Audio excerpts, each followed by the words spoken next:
ओए, हेलो बच्चों, आज हम बात करने वाले हैं एम्पियर का परपेतीय नियम। बहुत इंपॉर्टेंट नियम है। इसके अनुप्रयोग भी पूछे जाते हैं बोर्ड एग्ज़ाम में। बाकी हम तो अभी इसके बारे में बात करते हैं, लेकिन ये खुद में ही एक बहुत अच्छा क्वेश्चन है। ये पूछा जाता है एग्ज़ाम में, तो वीडियो के लास्ट तक बने रहना। अगर वीडियो पसंद आए तो वीडियो को लाइक कर देना। बाकी हम बात करने वाले हैं एम्पियर का परपेतीय नियम, तो इसके साथ साथ हम और सारे कंसेप्ट भी जानेंगे जो इससे रिलेटेड हैं। तो इससे एक रिलेटेड कंसेप्ट है गॉस की प्रमेय। गॉस की प्रमेय इससे रिलेटेड है, तो पहले हम गॉस की प्रमेय के बारे में जान लेते हैं और थोड़ा सा बैक चलते हैं। तो जो गॉस की प्रमेय होती है वो क्या है, किसी बंद लूप के लिए होती है, यानी बंद पृष्ठ के लिए होती है। तो क्या होता है, गॉस जो थे उन्होंने कहा था कि किसी बंद पृष्ठ से होकर गुजरने वाली विद्युत बल रेखाओं की संख्या को विद्युत फ्लक्स कहते हैं। और जब किसी पृष्ठ से जो है विद्युत बल रेखाएं गुजरती हैं, तो यहाँ पर विद्युत फ्लक्स जो होता है कुल आवेश का 1/ε0 गुना होता है। ये बात उन्होंने बोली थी।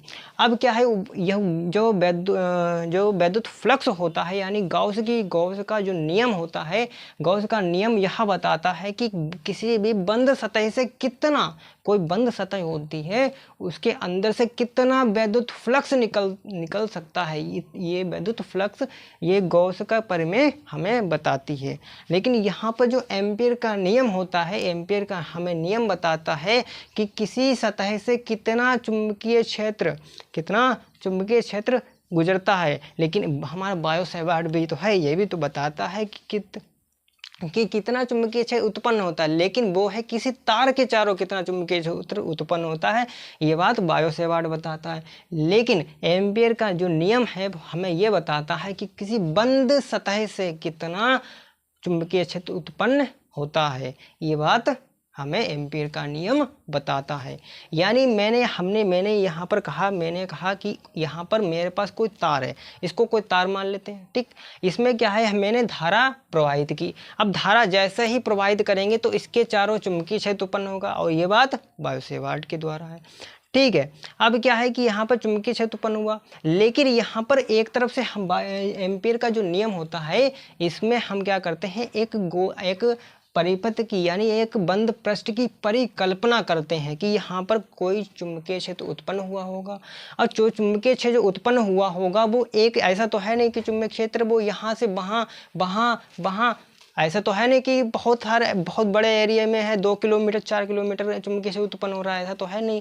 वो क्या है कि किसी चालक के चारों ओर उत्पन्न हुआ। अब चारों ओर कितने बीच में उत्पन्न हुआ, तो हम ऐसा ये जानने के लिए क्या करते हैं, कोई बंद पृष्ठ मान लेते हैं, यानी एक बंद सतह मान लेते हैं। और हमने कहा यहाँ से कोई धारा प्रवाहित हुई इस तार में और इसके चारों चुंबकीय क्षेत्र उत्पन्न हुआ, वो हमने कहा ये इतने छोटे से एरिया में उत्पन्न हुआ। यानी मैंने यहाँ पर एक बंद लूप की परिकल्पना की और कहा कि इतने ही बंद लूप में चुंबकीय क्षेत्र उत्पन्न हुआ है, इससे ज़्यादा चुंबकीय क्षेत्र उत्पन्न नहीं हुआ है। तो एम्पियर का नियम ये बताता है कि किसी बंद लूप में यानी किसी तार में कितनी दूरी तक चुंबकीय क्षेत्र उत्पन्न होता है, और जो चुंबकीय क्षेत्र उत्पन्न होता है एक बंद लूप के लिए, यानी एक बंद कमरे कह सकते हो, ठीक है, के लिए उत्पन्न होता है। इसका एक बेस्ट एग्जांपल क्या है कि आप जो है आप एक क्या कीजिए, एक बाल्टी लीजिए या एक टब ले लीजिए, उसमें पानी भर लीजिए और उसमें अपना हाथ डालिए और तेज़ी से घुमाइए, बहुत तेज़ी से,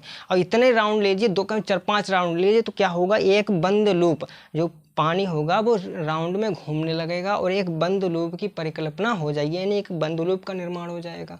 तो यहाँ पर क्या है, वैसे ही होता है कि धारा प्रवाहित करते हैं और उसके चारों ओर क्या है कि चुंबकीय क्षेत्र उत्पन्न हो जाता है और एक बंद लूप की परिकल्पना हो जाती है, यानी बंद लूप का निर्माण हो जाता है। इतनी सी बात क्या है, हमारा जो एम्पियर का नियम है ये बात बताता है।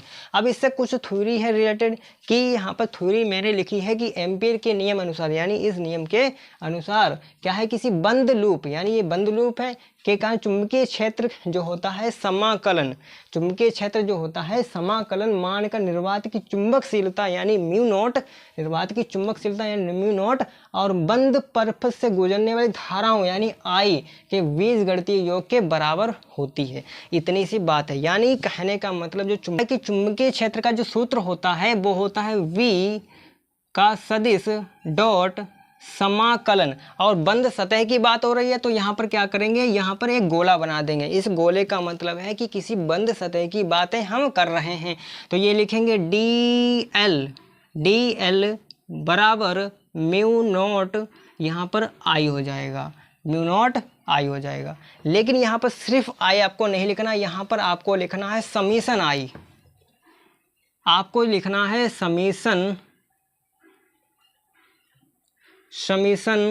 आई लिखना है। अब समीशन आई लिखने का पीछे का कारण ये है कि समीशन का मतलब होता है कि धाराएं एक नहीं, एक से ज़्यादा धाराएं बह रही हैं। मतलब I1, I2, I3, I4, I5 किसी बंद लूप से बहुत सारी धाराएं बह रही हैं। इसीलिए यहाँ पर समीशन का मतलब ये है कि अगर हम समीशन का चिन्ह हटा दें तो I1, I2, I3 हमें यहाँ पर लिखना पड़ेगा। लेकिन इतना लंबा लिखने से बेहतर है कि यहाँ पर समीशन आई लिख दिया जाए। समीशन आई का यहाँ पर व्यक्त ये हो जाएगा कि हम बहुत सारी धाराएं प्रवाहित हो रही हैं, इसका मतलब ये है। तो यहाँ पर जो होता है एम्पियर का परपेतीय नियम होता है कि V डॉट बद्ध समाकलन DL बराबर म्यू नॉट समीशन आई। अब क्या है कि यहाँ पर जो म्यू नॉट डॉट प्रोडक्ट लगा हुआ है, तो हम 11th क्लास में एक कंसेप्ट पढ़ते हैं कि A डॉट V बराबर होता है AB कॉस थीटा होता है, ठीक है। और A क्रॉस B बराबर होता है, A क्रॉस B बराबर होता है AB साइन थीटा। तो ये हम जो सिस्टम है यानी इसके बारे में हम जो है ये इस कंसेप्ट को हम 11th क्लास में सदिश चैप्टर में पढ़ते हैं।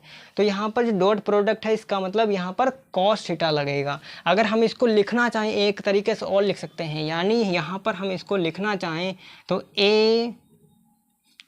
ADL समाकलन VDL कॉस थीटा बराबर म्यू नॉट समीशन आई। इसको हम इस रूप में भी लिख सकते हैं और इस रूप में भी लिख सकते हैं। यानी अगर हम डॉट चिन्ह हटा दें तो यहाँ पर DL cos थीटा यानी cos थीटा लग जाएगा, ठीक है। तो डॉट प्रोडक्ट का मतलब क्या है कि यहाँ पर हम डॉट हटाकर cos थीटा लगा सकते हैं। अगर यहाँ पर क्रॉस लगा होता तो यहाँ पर हम sin थीटा के यूज़ करते हैं। तो सिंपल सा इस तरह से आपको ये नियम याद रखना है। तो सिंपल से ये आपको ज़्यादातर याद रखना है। अगर यहाँ पर डॉट हट के कभी cos थीटा लगा हो तो कोई दिक्कत नहीं। अगर यहाँ पर कोई कोड दे दिया जाए तो आपको ये फार्मूला लगाना है, अगर कोड ना दिया जाए तो ये फार्मूला लगाना है। तो सिंपल सा ये नियम आपको कंप्लीट होता है। और अगर ये समझ में आया है तो वीडियो को लाइक कीजिए और ज़्यादा शेयर कीजिए।